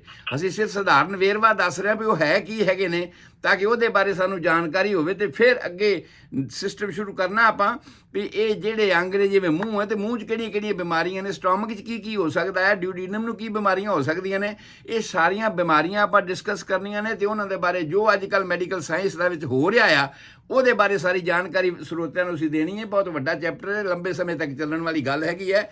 ਸੋ ਮੈਂ ਸਰੋਤਿਆਂ ਨੂੰ ਬੇਨਤੀ ਕਰਦਾ ਕਿ ਬੜੇ, ਜਿਵੇਂ ਤੁਸੀਂ ਕਥਾ ਸੁਣਨ ਜਾਂਦੇ ਹੋ ਨਾ, ਤੇ ਜਿਹੜੇ ਲੋਕ ਕਥਾ ਸੁਣਦੇ ਆਦੀ ਹੁੰਦੇ ਨੇ ਉਹ ਰੋਜ਼ਾਨਾ ਉਹ ਸਮਾਂ ਨਹੀਂ ਖਿੰਜਾਉਂਦੇ। ਧਾਰਮਿਕ ਤੌਰ ਤੇ ਜਿੰਨੀਆਂ ਵੀ ਗੱਲਾਂ ਅਸੀਂ ਕਰਦੇ ਹਾਂ ਉਹਦੇ ਤੇ ਅਚੂਕ ਨਹੀਂ ਹੁੰਦੀਆਂ, ਅਸੀਂ ਛੱਡਦੇ ਨਹੀਂ। ਇਸੇ ਤਰ੍ਹਾਂ ਨੂੰ ਇਹ ਸਮਝੋ ਵੀ ਤੁਹਾਡੀ ਆਪਣੀ ਜਾਣਕਾਰੀ ਹੈ ਕਿ ਤੁਹਾਡੇ ਅੰਦਰ ਕੀ ਵਾਪਰ ਰਿਹਾ, ਕੀ ਵਿਚਰ ਰਿਹਾ ਹੈ, ਕਿਵੇਂ ਵਿਚਰ ਰਿਹਾ ਹੈਗਾ, ਉਹਦੀ ਬਣਤਰ ਕੀ ਹੈਗੀ ਹੈ, ਜਾਣਨਾ ਵੀ ਇੱਕ ਤਰ੍ਹਾਂ ਦੀ ਧਾਰਮਿਕ ਪ੍ਰਵਿਰਤੀ ਵਾਲੀ ਗੱਲ ਹੈਗੀ ਹੈ। ਤੇ ਇਹਨੂੰ ਤੁਸੀਂ ਇਸੇ ਤਰ੍ਹਾਂ ਹੀ ਨਾਲ ਜੁੜ ਮਿਲ ਕੇ ਹਮੇਸ਼ਾ ਸੋਚਿਆ ਕਰੋ। ਮੈਂ ਵੀ ਪੂਰੀ ਤਰ੍ਹਾਂ ਆਪਣੇ ਪੇਸ਼ੈਂਟਾਂ ਤੋਂ ਟਾਈਮ ਕੱਢ ਕੇ ਤੇ ਟਾਈਮ ਫਿਕਸ ਕੀਤਾ ਹੋਇਆ ਵੀ ਠੀਕ ਹੈ ਸਰ ਦਰਸ਼ਨ ਸਿੰਘ ਜੀ, ਇਹ ਟਾਈਮ ਇੰਨਾ ਤੁਹਾਡੇ ਵਾਸਤੇ ਦਿੱਤਾ ਤੇ ਸਾਰੀ ਪਬਲਿਕ ਵਾਸਤੇ ਕਿ ਕਮ ਸੇ ਕਮ ਸਾਰਿਆਂ ਨੂੰ ਅਸੀਂ ਇਹ ਜਾਣਕਾਰੀ ਦੇ ਸਕੀਏ। ਸੋ ਉਸ ਤੋਂ ਬਾਅਦ ਅਸੀਂ ਸਟੋਮਕ ਤੋਂ ਅੱਗੇ ਚੱਲੇ ਤੇ ਸਮਾਲ ਇੰਟੈਸਟਾਈਨ ਦੀ ਗੱਲ ਕੀਤੀ। ਤੇ ਸਮਾਲ ਇੰਟੈਸਟਾਈਨ ਦਾ ਏਰੀਆ ਅਸੀਂ ਦੱਸਿਆ ਸੀ ਕਿ 9 ਤੋਂ ਲੈ ਕੇ 16 ਫੀਟ ਤੱਕ, ਵੈਸੇ ਕੁਝ ਥਾਵਾਂ ਤੇ 20 ਫੁੱਟ ਤੱਕ ਵੀ ਲਿਖਿਆ ਹੋਇਆ ਹੈ, ਪਰ ਇਹ ਇਸੇ ਕਰਕੇ ਵਾਧਾ ਘਾਟਾ ਹੈ ਕਿਉਂਕਿ ਇਹ ਫਲੈਕਸੀਬਲ ਹੈ, ਸਪਰਿੰਗ ਵਾਂਗੂ ਹੈ, ਫਲੈਕਸੀਬਲ ਹੈਗਾ। ਔਰ ਉਸ ਤੋਂ ਬਾਅਦ ਅਸੀਂ ਲਾਰਜ ਇੰਟੈਸਟਾਈਨ ਦੀ ਗੱਲ ਕੀਤੀ ਸੀ ਤੇ ਲਾਰਜ ਇੰਟੈਸਟਾਈਨ ਬਾਰੇ ਕਿਹਾ ਸੀਗਾ ਵੀ ਇਹ ਫਲੈਕਸਰ ਤੇ ਕੋਲਨ ਦੇ ਵਿੱਚ ਵੰਡੀ ਹੋਈ ਹੈ। ਜਿਹੜੇ ਕੋਲਨ ਸਟਾਰਟ ਹੁੰਦੇ ਨੇ ਸਮਾਲ ਇੰਟੈਸਟਾਈਨ ਤੋਂ ਸੱਜੇ ਪਾਸੇ ਤੋਂ, ਜਿੱਥੇ ਅਸੀਂ ਬੈਲਟ ਬੰਨ੍ਹਨੇ ਆ ਉਸ ਥਾਂ ਤੋਂ, ਤੇ ਉੱਪਰ ਨੂੰ ਜਾਂਦਾ ਹੈ, ਉਹਨੂੰ ਅਸੈਂਡਿੰਗ ਕੋਲਨ ਕਹਿੰਦੇ, ਚੜ੍ਹਨਾ ਚੜ੍ਹਾਈ ਕਰਨਾ, ਅਸੈਂਡਿੰਗ ਕੋਲਨ। ਔਰ ਖੱਬੇ ਪਾਸੇ ਪਸਲੀਆਂ ਦੇ ਹੇਠਾਂ ਜਿੱਥੇ ਲਿਵਰ ਹੁੰਦਾ ਆ, ਲਿਵਰ ਦੇ ਹੇਠਾਂ ਵਾਲੇ ਪਾਸੇ ਹੀ ਇਹ ਖੱਬੇ ਪਾਸੇ ਨੂੰ ਮੁੜ ਜਾਂਦੀ ਹੈ। ਔਰ ਖੱਬੇ ਪਾਸੇ ਨੂੰ ਮੁੜਨ ਵਾਲੇ ਹਿੱਸੇ ਨੂੰ ਅਸੀਂ ਕਹਿੰਦੇ ਆ ਟਰਾਂਸਵਰਸ ਕੋਲਨ। ਜਿਹੜਾ ਮੋੜ ਪੈਂਦਾ ਆ ਉਸ ਨੂੰ ਅਸੀਂ ਕਹਿੰਦੇ ਆ ਫਲੈਕਸਰ, ਫਲੈਕਸ ਹੋ ਗਈ, ਉਹ ਮੋੜ ਫਲੈਕਸਰ ਹੈ। ਜਿਵੇਂ ਡਾਈਵਰਸ਼ਨਸ ਲਿਖਿਆ ਹੁੰਦਾ ਸੜਕਾਂ ਦੇ ਉੱਪਰ, ਉੱਥੇ ਮੋੜ ਪੈ ਗਿਆ ਭਾਈ, ਤੋ ਇਹ ਰਾਈਟ ਸਾਈਡ ਦਾ ਹੈਪਾਟਿਕ ਫਲੈਕਸਰ, ਹੈਪਾਟਿਕ ਕਹਿੰਦੇ ਨੇ ਲਿਵਰ ਨੂੰ, ਤੇ ਲਿਵਰ ਵਾਲੀ ਥਾਂ ਤੋਂ ਜਿਹੜਾ ਫਲੈਕਸਰ ਹੋਇਆ ਉਹਨੂੰ ਕਹਿੰਦੇ ਹੈਪਾਟਿਕ ਫਲੈਕਸਰ। ਤੇ ਫਿਰ ਇਹ ਮੁੜ ਗਈ ਲੈਫਟ ਸਾਈਡ ਤੇ, ਲੈਫਟ ਸਾਈਡ ਤੇ ਜਾਂਦਿਆਂ ਫਿਰ ਪਸਲੀਆਂ ਦੇ ਹੇਠਾਂ ਨਾਲ ਜਾਂਦੀ ਹੈ ਔਰ ਆਖਰੀ ਪਸਲੀਆਂ ਦੇ ਹੇਠਾਂ ਤੋਂ ਫਿਰ ਥੱਲੇ ਨੂੰ ਮੁੜਨਾ ਸ਼ੁਰੂ ਕਰਦੀ ਹੈ ਉਸ ਥਾਂ ਤੋਂ ਜਿੱਥੇ ਸਾਡੀ ਤਿਲੀ ਹੁੰਦੀ ਹੈ। ਔਰ ਤਿਲੀ ਵਾਲੇ ਥਾਂ ਤੇ ਇਹਨੂੰ ਸਪਲੀਨਿਕ ਫਲੈਕਸਰ ਕਹਿੰਦੇ ਆ, ਸਪਲੀਨ ਕਹਿੰਦੇ ਆ ਤਿਲੀ ਨੂੰ, ਤੇ ਇਸ ਕਰਕੇ ਇਹਦਾ ਨਾਂ ਰੱਖਿਆ ਗਿਆ ਸਪਲੀਨਿਕ ਫਲੈਕਸਰ ਕਿ ਇੱਥੇ ਇਹ ਮੋੜ ਪੈ ਗਿਆ, ਫਲਾਣਾ ਮੋੜ ਤੇ ਜਾਣਾ, ਅਸੀਂ ਫਲਾਣੀ ਥਾਂ ਤੋਂ ਇਹਨੂੰ ਮੁੜਨਾ ਹੈਗਾ ਜੀ, ਜਿਵੇਂ ਡਾਇਰੈਕਸ਼ਨ ਅਸੀਂ ਦੱਸਦੇ ਹਾਂ। ਔਰ ਉਸ ਤੋਂ ਬਾਅਦ ਫਿਰ ਇੱਕ ਹੇਠਾਂ ਨੂੰ ਹਿੱਸਾ ਇਸ ਲਾਰਜ ਇੰਟੈਸਟਾਈਨ ਦਾ ਜਾਂਦਾ ਆ ਜਿਹਨੂੰ ਅਸੀਂ ਕਹਿੰਦੇ ਆ ਡਿਸੈਂਡਿੰਗ ਕੋਲਨ। ਇੱਥੋਂ ਤੱਕ ਦੀ ਜਿਹੜੀ ਬਣਤਰ ਸੀ ਉਹ ਸਾਰੀ ਅਸੀਂ ਸਾਰਿਆਂ ਨੂੰ ਦੱਸ ਦਿੱਤੀ ਸੀ ਵੀ ਆਹ ਚੀਜ਼ ਇਹਦੀ ਹੈਗੀ ਹੈ। ਔਰ ਉਸ ਤੋਂ ਬਾਅਦ ਅਸੀਂ ਸ਼ੁਰੂ ਕੀਤਾ ਸੀ ਸਿਗਮਾਇਡ ਕੋਲਨ। ਸਾਡਾ ਟਾਈਮ ਖਤਮ ਹੋ ਗਿਆ ਸੀ ਤੇ ਸਿਗਮਾਇਡ ਕੋਲਨ ਦੇ ਬਾਰੇ ਅਸੀਂ ਦੱਸਿਆ ਸੀ ਇਹ ਤਕਰੀਬਨ 40 ਤੋਂ 45 ਸੈਂਟੀਮੀਟਰ ਦੇ ਕਰੀਬ ਹੁੰਦਾ ਹਿੱਸਾ ਹੈ, ਲਾਰਜ ਇੰਟੈਸਟਾਈਨ ਦਾ ਹੀ ਹਿੱਸਾ। ਲੇਕਿਨ ਇਹ ਚੂਕਨੇ ਵਾਲੀ ਹੱਡੀ ਤੋਂ ਹੇਠਾਂ ਵੱਲ ਨੂੰ ਮੁੜ ਜਾਂਦਾ ਤੇ ਮੁੜਿਆ ਇਹ ਦੋ ਸ਼ੇਪ ਦੇ ਵਿੱਚ ਮੁੜਿਆ, ਜਿਵੇਂ ਐਸ ਲਿਖਿਆ ਹੁੰਦਾ ਹੈ। ਅਸੀਂ ਅੰਗਰੇਜ਼ੀ ਦਾ ਐਸ ਲਫ਼ਜ਼ ਲਿਖਦੇ ਹਾਂ ਔਰ ਉਸ ਐਸ ਸ਼ੇਪ ਦੇ ਮੁਤਾਬਕ ਇਹ ਬਣਿਆ ਹੁੰਦਾ। ਸਿਗਮੋਇਡ ਕੋਲਨ ਹੁੰਦਾ ਕਿੱਥੇ ਆ? ਸਾਡੇ ਖੱਬੇ ਚੂਕਨੇ 'ਚ। ਜਦੋਂ ਸੱਜੇ ਦੀ ਗੱਲ ਕੀਤੀ ਸੀ ਤੇ ਮੈਂ ਅਪੈਂਡਿਕਸ ਦੀ ਗੱਲ ਕੀਤੀ ਸੀ, ਖੱਬੇ ਤੇ ਆ ਕੇ ਮੈਂ ਕੀਤੀ ਤੇ ਸਿਗਮੋਇਡ ਕੋਲਨ ਦੀ ਅਸੀਂ ਗੱਲ ਕੀਤੀ ਹੈ। ਸਿਗਮੋਇਡ ਕੋਲਨ ਕਿਉਂਕਿ ਖੁਰਾਕ ਤਾਂ ਅੰਦਰ ਗਈ ਤੇ ਉਹਨੇ ਤੁਹਾਡੇ ਵੱਸੋਂ ਬਾਹਰ ਹੋ ਗਈ ਤੇ ਉਸਨੇ ਲਗਾਤਾਰ ਚੱਲਦੇ ਰਹਿਣਾ ਹੈ। ਉਹ ਚੱਲਣ ਵਾਲੀ ਮੂਵਮੈਂਟ ਨੂੰ ਅਸੀਂ ਕਹਿੰਦੇ ਹਾਂ ਪੈਰੀਸਟਾਲਟਿਕ ਮੋਸ਼ਨਸ। ਇੱਕ ਗੱਲ ਹੋਰ ਮੈਂ ਦੱਸਣੀ ਚਾਹੁੰਦਾ ਕਿ ਅੰਤੜੀਆਂ ਦੇ ਵਿੱਚ ਜਿੰਨੀ ਵੀ ਖੁਰਾਕ ਜਾਂਦੀ ਹੈ, ਜਿਹੜਾ ਵੀ ਫੂਡ ਮਟੀਰੀਅਲ ਅੱਗੇ ਤੋਂ ਅੱਗੇ ਤੁਰਦਾ, ਸਿੱਧਾ ਤੀਰ ਵਾਂਗੂ ਨਹੀਂ ਤੁਰਦਾ, ਰਿਵਾਲਵਿੰਗ ਕਿਵੇਂ ਨਾ, ਔਰ ਰਿਵਾਲਵਰ ਹੈ ਜੀ ਉਹਦੇ ਕੋਲ। ਰਿਵਾਲਵਰ ਦਾ ਮਤਲਬ ਕੀ ਹੈ? ਜਿਹਦੇ ਅੰਦਰ ਗੋਲੀ ਘੁੰਮ ਕੇ ਜਾਂਦੀ ਆ, ਸਿੱਧੀ ਸ਼ੂਟ ਅਪ ਨਹੀਂ ਕਰਦੀ, ਘੁੰਮ ਕੇ ਜਾਂਦੀ ਹੈ, ਜਿਹਦੀ ਸਪੀਡ ਵੈਲੋਸਿਟੀ ਜਿਹੜੀ ਹੈ ਸਮੇਂ ਦੇ ਨਾਲ ਵੱਧਦੀ ਜਾਂਦੀ ਹੈ। ਔਰ ਇਸੇ ਤਰ੍ਹਾਂ ਜਦੋਂ ਸਮਾਲ ਇੰਟੈਸਟਾਈਨ 'ਚ ਖੁਰਾਕ ਆਉਂਦੀ ਹੈ ਤੇ ਲਿਕੁਈਫਾਈ ਹੁੰਦੀ ਜਾਂਦੀ ਹੈ, ਉਹਦੇ 'ਚ ਬਹੁਤ ਸਾਰੀਆਂ ਚੀਜ਼ਾਂ ਐਡ ਹੁੰਦੀਆਂ ਨੇ ਔਰ ਉਹ ਪਤਲੀ ਹੁੰਦੀ ਜਾਂਦੀ ਹੈ ਤੇ ਜਦੋਂ ਲਾਰਜ ਇੰਟੈਸਟਾਈਨ ਤੱਕ ਪਹੁੰਚਦੀ ਹੈ ਉਦੋਂ ਬਿਲਕੁਲ ਪਾਣੀ ਵਰਗੀ ਹੋ ਗਈ ਹੁੰਦੀ ਹੈ। ਔਰ ਜਿਵੇਂ ਜਿਵੇਂ ਹੇਠੋਂ ਪ੍ਰੈਸ਼ਰ ਪੈਂਦਾ ਹੈ ਉਹ ਪਾਣੀ ਤਾਂ ਨੂੰ ਚੜ੍ਹਦਾ ਜਾਂਦਾ, ਜਿਵੇਂ ਜਿਵੇਂ ਹੇਠੋਂ ਪ੍ਰੈਸ਼ਰ ਪੈਂਦਾ ਪਾਣੀ ਲਾਰਜ ਇੰਟੈਸਟਾਈਨ 'ਚ ਚੜ੍ਹਨਾ ਸ਼ੁਰੂ ਹੋ ਜਾਂਦਾ। ਡਾਕਟਰ ਸਾਹਿਬ ਇੱਕ ਛੋਟਾ ਜਿਹਾ ਸਵਾਲ ਆ, ਨਿੱਕਾ ਜਿਹਾ ਇਹਦੇ ਵਿੱਚ ਹੀ ਐਡ ਕਰ ਦੇਣਾ। ਹਾਂਜੀ। ਬਹੁਤ ਲੋਕ ਇਹ ਵੀ ਬਹੁਤ ਕਹਿੰਦੇ ਆ ਕਿ ਰੋਟੀ ਖਾਣ ਤੋਂ ਪਹਿਲਾਂ ਪਾਣੀ ਪੀਓ, 2 ਘੰਟਾ ਬਾਅਦ ਚ ਪੀਓ, ਨਾਲ ਮੈਂ ਇਹ ਜਦ ਮੈਂ ਡਾਈਜੈਸ਼ਨ ਦੀ ਗੱਲ ਆਏਗੀ ਮੈਂ ਜ਼ਰੂਰ ਕਰਾਂਗਾ ਜੀ ਕਿਉਂ ਐਸਾ ਹੁੰਦਾ, ਮੈਂ ਉਹਦਾ ਸਾਇੰਟੀਫਿਕ ਐਕਸਪਲੇਨੇਸ਼ਨ ਦਿਆਂਗਾ ਕਿ ਪਾਣੀ ਕਿਉਂ ਪੀਣਾ ਚਾਹੀਦਾ ਤੇ ਕਦੋਂ ਪੀਣਾ ਚਾਹੀਦਾ। ਇਹ ਸਾਰੀ ਗੱਲ ਮੈਂ ਉਸ ਡਿਟੇਲ ਤੇ ਜਦੋਂ ਆਪਣੇ ਮੂੰਹ ਦੀ ਗੱਲ ਹੋਏਗੀ ਨਾ, ਮੂੰਹ ਦੇ ਵਿੱਚ ਹੀ ਮੈਂ ਦੱਸਾਂਗਾ। ਠੀਕ, ਇਹ ਬਹੁਤ ਇੰਪੋਰਟੈਂਟ ਗੱਲ ਹੈਗੀ ਹੈ ਔਰ ਸਾਰਿਆਂ ਨੂੰ ਬਹੁਤ ਭਰਮ ਹੈ। ਕੋਈ ਕਹੀ ਜਾਂਦਾ ਜੀ ਪਹਿਲੋਂ ਪੀ ਲਓ ਜੀ ਪਾਣੀ, ਕੋਈ ਕਹਿੰਦਾ ਜੀ ਪਿੱਛੋਂ ਪੀਣਾ ਪਾਣੀ ਚਾਹੀਦਾ ਹੈ, ਕੋਈ ਕਹਿੰਦਾ ਪੌਣਾ ਘੰਟਾ। ਵੀ ਕਿਉਂ ਐਸਾ ਕਿਉਂ, ਉਹਦਾ ਐਕਸਪਲੇਨੇਸ਼ਨ ਮੈਂ ਦਿਆਂਗਾ ਡਿਟੇਲ ਦੇ ਵਿੱਚ। ਆਪਾਂ ਇਸ ਗੱਲ ਨੂੰ ਅੱਜ ਪੂਰਾ ਕਰ ਲਈ, ਫਿਰ ਹੀ ਸਮਾਂ ਖਤਮ ਨਾ ਹੋ ਜਾਵੇ, ਤਾਂ ਕਿ ਅਸੀਂ ਬਿਮਾਰੀਆਂ ਸ਼ੁਰੂ ਕਰਨੀਆਂ ਨੇ। ਉਸ ਤੋਂ ਬਾਅਦ ਸਵਾਲ ਤੁਸੀਂ ਲਿਖ ਕੇ ਰੱਖ ਲਿਆ ਕਰੋ, ਮੈਨੂੰ ਨਾ ਭੁੱਲ ਜਾਣ। ਤੁਸੀਂ ਜਦੋਂ ਕਹੋਗੇ, ਜਦੋਂ ਉਹ ਮੌਕਾ ਆਏਗਾ ਤੇ ਜਿਹੜੇ ਮੌਕੇ ਤੇ ਜਿਹੜਾ ਸਵਾਲ ਹੋਏਗਾ ਉਹ ਮੈਂ ਤੁਹਾਨੂੰ ਉਸੇ ਤਰ੍ਹਾਂ ਬਿਲਕੁਲ ਉਹਦਾ ਸਾਇੰਟੀਫਿਕ ਜਿਹੜਾ ਜਵਾਬ ਦਿਆਂਗਾ। ਅਸੀਂ ਸਿਗਮੋਇਡ ਕੋਲਨ ਤੇ ਪਹੁੰਚ ਗਏ ਹੈ। ਇਹ ਲਾਰਜ ਇੰਟੈਸਟਾਈਨ ਦਾ ਹਿੱਸਾ ਹੀ, ਪਰ ਹੈ ਐਸ ਸ਼ੇਪ ਦਾ, ਔਰ ਐਸ ਸ਼ੇਪ ਜਿਹੜੀ ਹੈ ਇਹ ਬੈਕਵਰਡ ਨੂੰ ਜਾਂਦੀ ਹੈ, ਉੱਪਰ ਤੋਂ ਹੇਠਾਂ ਨੂੰ ਸਾਡੀ ਰੀੜ੍ਹ ਦੀ ਹੱਡੀ ਵਾਲੇ ਪਾਸੇ ਨੂੰ ਮੁੜਦਾ ਹੈ। ਤੇ ਜਦੋਂ ਇਹ ਜਾ ਕੇ ਟੱਟੀ ਵਾਲੇ ਰੈਕਟਮ ਵਾਲੇ ਹਿੱਸੇ ਨੂੰ ਮਿਲਦਾ ਆ, ਉਦੋਂ ਫਿਰ ਇੱਕ ਮੋੜ ਪੈ ਜਾਂਦਾ। ਇੱਕ ਤਾਂ ਮੋੜ ਪਿਆ ਇਹਦਾ ਖੱਬੇ ਪਾਸੇ, ਜਿੱਥੇ ਅਸੀਂ ਬੈਲਟ ਬੰਨ੍ਹਨੇ ਆ ਉਸ ਚੂਕਣੇ ਤੋਂ ਤੇ ਹੇਠਾਂ ਨੂੰ ਚਲੇ ਗਿਆ। ਇੱਕ ਐਸ ਹੋ ਗਿਆ, ਇਸ ਦੀ ਇੱਕ ਕੁੰਡੀ ਹੋ ਗਈ। ਦੂਸਰੀ ਕੁੰਡੀ ਜਦੋਂ ਇਹ ਰੈਕਟਮ ਦੇ ਨਾਲ ਮੁੜਦਾ ਹੈ ਤੇ ਉਦੋਂ ਫਿਰ ਅੱਗੇ ਵਾਲੇ ਪਾਸੇ ਆਉਂਦਾ ਹੈ। ਇਸ ਕਰਕੇ ਇਹਨੂੰ ਕਹਿੰਦੇ ਆ ਐਸ ਟਾਈਪ ਸ਼ੇਪ ਇਹਦੀ ਹੁੰਦੀ ਆ। ਔਰ ਇਹ ਆਮ ਤੌਰ ਤੇ ਅਸੀਂ ਇਹਦਾ ਜਿਹਦਾ ਲੈਵਲ ਅਸੀਂ ਵੇਖਦੇ ਹਾਂ, ਤੇ ਜਿੱਥੇ ਅਸੀਂ ਪਿਛਲੇ ਪਾਸੇ ਸਾਡੀ ਬੈਲਟ ਆਉਂਦੀ ਹੈ ਉਸ ਤੋਂ 1.5 ਇੰਚ ਹੇਠਾਂ ਇਹ ਉਹ ਨਿਸ਼ਾਨ ਹੈ ਜਿੱਥੇ ਇਹ ਜਾ ਕੇ ਰੈਕਟਮ ਨਾਲ, ਜਦੋਂ ਸਰਜਰੀ ਕਰਦੇ ਡਾਕਟਰ ਵਗੈਰਾ, ਤੇ ਉਹ ਇਸ ਚੀਜ਼ ਵਾਸਤੇ ਉਹਦੀ ਬੜੀ ਇੰਪੋਰਟੈਂਸ ਹੁੰਦੀ ਹੈ ਵੀ ਅਸੀਂ ਕਿਸ ਥਾਂ ਤੇ ਕਿਸ ਪੁਆਇੰਟ ਤੇ ਸਰਜਰੀ ਕਰਨੀ ਹੈ, ਜਾਂ ਜੇ ਇਹਦੇ ਵਿੱਚ ਕੋਈ ਨੁਕਸ ਪੈ ਗਿਆ ਤੇ ਨਰਵਸ ਸਿਸਟਮ ਨਾਲ ਸੰਬੰਧਿਤ ਹੈਗਾ ਤੇ ਕਿਹੜੇ ਥਾਂ ਦੀਆਂ ਨਰਵਸ ਜਿਹੜੀ ਨੇ, ਇਹ ਸੈਕਰਲ ਪਲੈਕਸਸ ਆ, ਉਸ ਨੂੰ ਅਸੀਂ ਕਹਿੰਦੇ ਹਾਂ ਸੈਕਰਮ ਦੇ ਵਿੱਚੋਂ ਜਿਹੜੀਆਂ ਲੰਬਰ ਵਰਟੀਬਰਾ ਤੋਂ ਬਾਅਦ ਜਿਹੜੀਆਂ 5 ਹੱਡੀਆਂ ਜੁੜੀਆਂ ਸੀ ਤੇ ਇੱਕ ਸੈਕਰਮ ਬਣੀ ਸੀ, ਉਹਦੇ ਵਿੱਚੋਂ ਜਿਹੜੀਆਂ ਨਰਵਸ ਨਿਕਲਦੀਆਂ ਨੇ ਉਹ ਇਸ ਸਿਗਮੋਇਡ ਕੋਲਨ ਨੂੰ ਕੰਟਰੋਲ ਕਰਦੀਆਂ ਨੇ। ਤੇ ਕਿਸੇ ਵੇਲੇ ਇਹਦੇ 'ਚ ਪ੍ਰੋਬਲਮ ਆ ਜਾਵੇ ਤਾਂ ਮਤਲਬ ਉਸ ਥਾਂ ਤੇ ਇੱਕ ਪਾਰਟੀਕਲ ਜੰਕਸ਼ਨ ਹੈਗਾ ਤਕਰੀਬਨ ਬੈਲਟ ਬੰਨਣ ਵਾਲੇ ਉਸ ਏਰੀਏ ਤੋਂ, ਜਿਹਨੂੰ ਅਸੀਂ ਕਹਿੰਦੇ ਹਾਂ ਕਿ 5th ਸਾਡਾ ਲੰਬਰ ਵਰਟੀਬਰਾ, ਲੰਬੋ ਸੈਕਰਲ ਜੰਕਸ਼ਨ ਅੰਗਰੇਜ਼ੀ ਜਿਹਨੂੰ ਕਹਿੰਦੇ ਆ ਲੰਬੋ ਸੈਕਰਲ ਜੰਕਸ਼ਨ, ਸੈਕਰਮ ਤੇ ਲੰਬਰ ਦੇ ਜੁਆਇੰਟ ਤੋਂ 1.5 ਇੰਚ ਹੇਠਾਂ ਵਾਲੇ ਪਾਸੇ ਇਹ ਉਹਦੀ ਉਹ ਪੋਜੀਸ਼ਨ ਹੈਗੀ ਹੈ ਜਿਹੜੀ ਅਸੀਂ ਆਮ ਐਨਾਟੋਮਿਕਲੀ ਪੜ੍ਹਾਉਣੇ ਆ, ਦੱਸਦੇ ਹਾਂ ਵੀ ਇਸ ਥਾਂ ਤੇ ਇਹ ਸਿਗਮੋਇਡ ਕੋਲਨ ਹੁੰਦਾ ਹੈ। ਲੈਂਥ ਇਹਦੀ ਅਸੀਂ ਦੱਸ ਦਿੱਤੀ। ਉਸ ਤੋਂ ਬਾਅਦ ਇਹ ਅਸੀਂ ਦੱਸ ਦਿੱਤਾ ਸਾਰਿਆਂ ਨੂੰ ਕਿ ਸਾਰੀ ਦੀ ਸਾਰੀ ਇੰਟੈਸਟਾਈਨ ਜਿਹੜੀ ਹੈ ਉਹ ਰਿਵਾਲਵਿੰਗ ਮੂਵਮੈਂਟ 'ਚ ਆ। ਉਹਦਾ ਜਿਵੇਂ ਸਪਰਿੰਗ ਤੁਸੀਂ ਖੋਲ ਦਿਓ ਤੇ ਸਪਰਿੰਗ ਨੂੰ ਖਿੱਚੋ ਨਾ, ਤਾਰ ਤਾਂ ਇੱਕ ਹੀ ਦਾ ਬਣਿਆ ਹੁੰਦਾ, ਸਪਰਿੰਗ ਤਾਰ ਇੱਕ ਦਾ ਹੀ ਬਣਿਆ ਹੁੰਦਾ, ਲੇਕਿਨ ਉਹ ਲੱਗਦਾ ਜਿਵੇਂ ਗੋਲ ਬਣਿਆ ਹੋਇਆ। ਇਸੇ ਤਰ੍ਹਾਂ ਸਾਡੀ ਆਂਤੜੀ ਜਿਹੜੀ ਬਣੀ ਤਾਂ ਗੋਲ ਲੱਗਦੀ ਹੈ, ਲੇਕਿਨ ਜੇ ਉਹਨੂੰ ਤੁਸੀਂ ਖਿੱਚੋ ਤੇ ਉਹਦੇ ਅੰਦਰ ਦਾ ਜਿਹੜਾ ਮੂਵਮੈਂਟ ਲਿਊਮਨ ਜਿਹੜਾ ਹੈਗਾ ਉਹ ਸਾਨੂੰ ਰਿਵਾਲਵਿੰਗ ਸ਼ੇਪ ਵਿੱਚ ਲੱਗੇਗਾ ਕਿ ਖੁਰਾਕ ਘੁੰਮ ਕੇ ਜਾਂਦੀ ਹੈ, ਘੁੰਮ ਕੇ ਉਹਦੇ 'ਚ ਅੱਗੇ ਪਤਲੀ ਹੋਈ ਜਾਂਦੀ ਹੈ ਤੇ ਉਹਦੇ ਬਾਹਰ ਨਿਕਲੀ ਜਾਂਦੀ ਹੈ। ਸੋ ਉਸ ਤੋਂ ਬਾਅਦ ਸਾਡਾ ਪੋਰਸ਼ਨ ਸੀਗਾ ਜੀ ਰੈਕਟਮ ਦਾ। ਰੈਕਟਮ ਦਾ ਬੜਾ ਇੰਪੋਰਟੈਂਟ ਪੋਰਸ਼ਨ ਹੈਗਾ ਜਿਹੜਾ 15 ਸੈਂਟੀਮੀਟਰ ਤੋਂ ਲੈ ਕੇ ਤਕਰੀਬਨ ਕੁਝ ਥਾਵਾਂ ਤੇ ਲਿਖਿਆ ਹੈ ਕਿ ਲੈਂਥ ਵਾਈਜ਼ ਵੱਧਦਾ ਰਹਿੰਦਾ, ਜਿੰਨਾ ਇਹਦੇ 'ਚ ਮਲ ਜ਼ਿਆਦਾ ਆਉਂਦਾ ਉਹਨਾਂ ਇਹ ਵੱਧਦਾ ਰਹਿੰਦਾ ਤੇ 20 ਸੈਂਟੀਮੀਟਰ ਤੱਕ ਵੀ ਹੋ ਜਾਂਦਾ। ਸੋ ਇਹਦੀ ਜਿਹੜੀ ਮੋਟਾਈ ਗੁਲਾਈ ਜਿਹੜੀ ਹੈ ਉਹ 2.5 ਇੰਚ ਦੇ ਕਰੀਬ ਹੁੰਦੀ ਹੈ, ਪਰ ਇਹ ਗੁਲਾਈ ਜਿਹੜੀ ਹੈ ਇਹ ਵੀ ਵੱਧਦੀ ਰਹਿੰਦੀ ਹੈ। ਮੰਨ ਲਿਆ ਜਾਏ ਕਿਸੇ ਨੂੰ ਪ੍ਰੋਸਟੇਟ ਦੀ ਪ੍ਰੋਬਲਮ ਹੈਗੀ ਹੈ ਤੇ ਉਸ ਵੇਲੇ ਇਹਦੀ ਉਹ ਗੁਲਾਈ ਘਟ ਜਾਊਗੀ, ਕਿਉਂਕਿ ਪ੍ਰੋਸਟੇਟ ਨੇ ਉਹ ਏਰੀਆ ਕਵਰ ਕਰ ਲੈਣਾ ਹੈ, ਇਹਦੀ ਸਪੇਸ ਲੈ ਲੈਣੀ ਹੈ।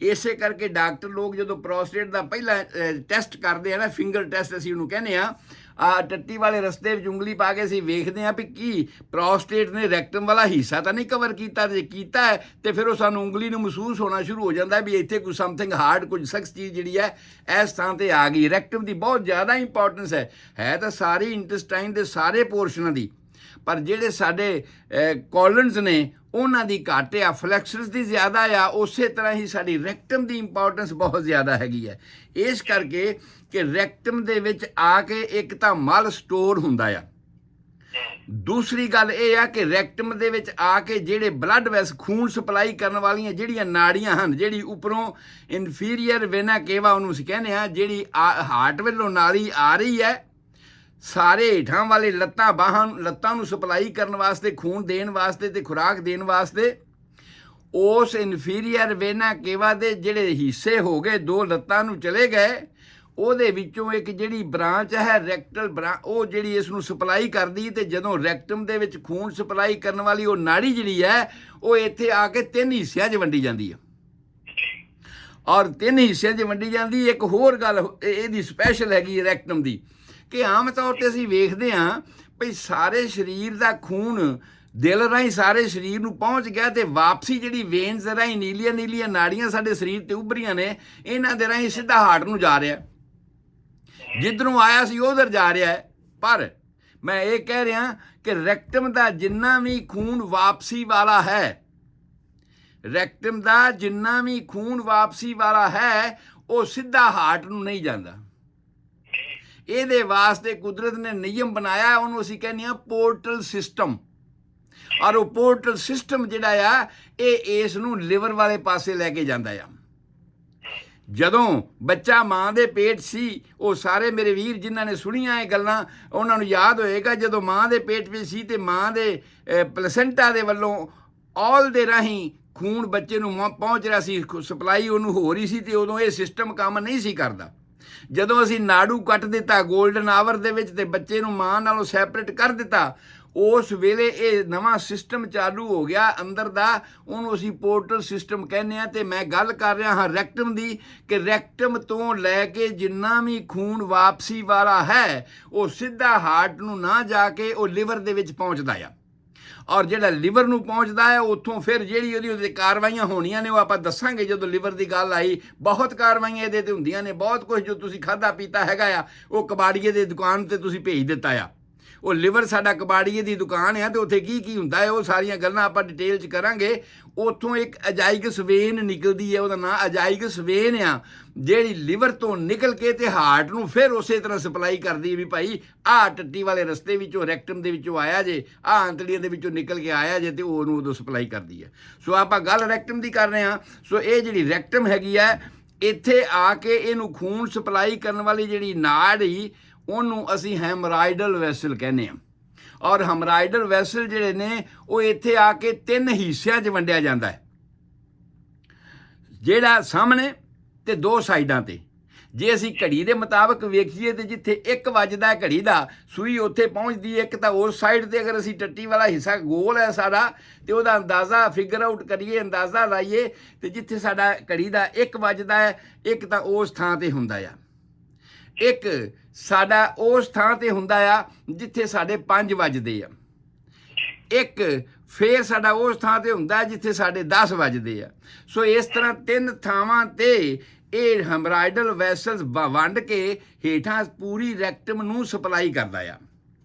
ਇੱਕ ਇਹਦੀ ਖਾਸੀਅਤ ਹੋਰ ਹੈ ਜੀ ਰੈਕਟਮ ਦੀ, ਕਿ ਰੈਕਟਮ ਦੇ ਵਿੱਚ ਨਰਵਸ ਸਿਸਟਮ ਤਾਂ ਸਾਰੀਆਂ ਥਾਵਾਂ ਤੇ ਜਾ ਰਿਹਾ, ਟੈਲੀਫੋਨ ਦੀਆਂ ਲਾਈਨਾਂ ਤਾਂ ਸਾਰੀ ਥਾਵਾਂ ਤੇ ਜਾ ਰਹੀਆਂ ਨੇ, ਸਾਡੇ ਘਰੋਂ ਵੀ ਲੰਘ ਕੇ ਅਗਲੇ ਦੂਜੇ ਘਰਾਂ ਨੂੰ ਵੀ ਸਪਲਾਈ ਕਰਦੀਆਂ ਨੇ। ਜਾਂ ਦੂਜੀ ਐਗਜ਼ਾਮਪਲ ਮੈਂ ਦਿਆਂ ਬਈ ਕੋਈ ਟ੍ਰੇਨ ਹੁੰਦੀ ਹੈ ਨਾ, ਕਈ ਸਪੈਸ਼ਲ ਟ੍ਰੇਨਾਂ ਹੁੰਦੀਆਂ ਨੇ, ਕਈ ਅੱਡਿਆਂ ਤੇ ਖੜੀਆਂ ਨਹੀਂ ਹੁੰਦੀਆਂ, ਕਈ ਸਟੇਸ਼ਨ ਤੇ ਰੁਕਦੀਆਂ ਹੀ ਨਹੀਂ, ਸਵਾਰੀਆਂ ਨਾ ਲੈਂਦੀਆਂ ਨਾ ਦਿੰਦੀਆਂ ਨੇ, ਅੱਗੇ ਲੰਘ ਜਾਂਦੀਆਂ ਨੇ,